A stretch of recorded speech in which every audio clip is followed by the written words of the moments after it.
La presenza in campo domenica di Michael Liguori, attaccante del Calcio Padova, condannato nei giorni scorsi in primo grado per una violenza sessuale compiuta ai danni di una 14enne nel 2018, è stata fatta passare sotto traccia, quasi in silenzio dalla società biancoscudata, un atteggiamento che ora sta scatenando l'opinione pubblica e che non è piaciuta all'assessore alla scuola di Padova, Cristina Piva. Io capisco che i gradi di giudizio siano 3 e lui ne abbia soltanto passato 1, però rendiamoci conto che queste situazioni non dobbiamo in nessun caso avvallarle, neanche sfiorare il fatto che queste persone possano giocare così e avere la possibilità di mettersi in mostra dopo fatti del genere. Un segnale doveva essere dato dalla società.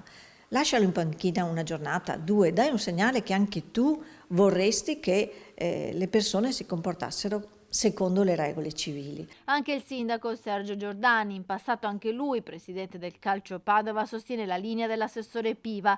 Bisogna sempre in ogni caso stare dalla parte delle donne che trovano il coraggio di denunciare una violenza e queste giovanissime donne hanno tutta la mia vicinanza.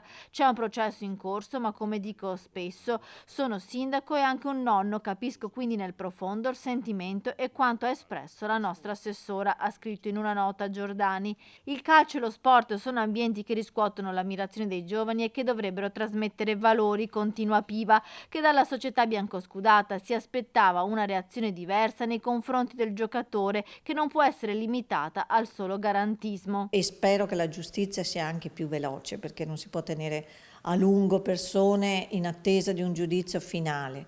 Però ricordiamo che l'Italia è molto garantista da questo punto di vista e forse ha anche ragione. Nessuno però ha chiesto la carcerazione di questo ragazzo. Io non sto chiedendo la carcerazione, io sto chiedendo che non venga utilizzata la sua figura per insomma, il suo apporto alla squadra, almeno per un momento, in maniera da far capire, ma noi Calcio Padova siamo contrari a questi comportamenti. Il silenzio della società biancoscudata, che all'indomani della sentenza di primo grado nei confronti di Liguori ha congelato ogni commento in attesa della conclusione dell'iter legislativo, è stato condannato anche dal Centro Veneto Progetti Donna, che quotidianamente raccoglie le denunce delle vittime di violenza. Io ritengo che appunto dovremmo parlare più di cosa succede quando una donna denuncia una violenza e molto meno di come sta il giocatore dopo che ha giocato la partita. Forse si poteva in questo caso essere un po' più, diciamo, coraggiosi e rispettare anche quelli che sono i proclami che vengono fatti il 25 novembre, quindi di condanna seria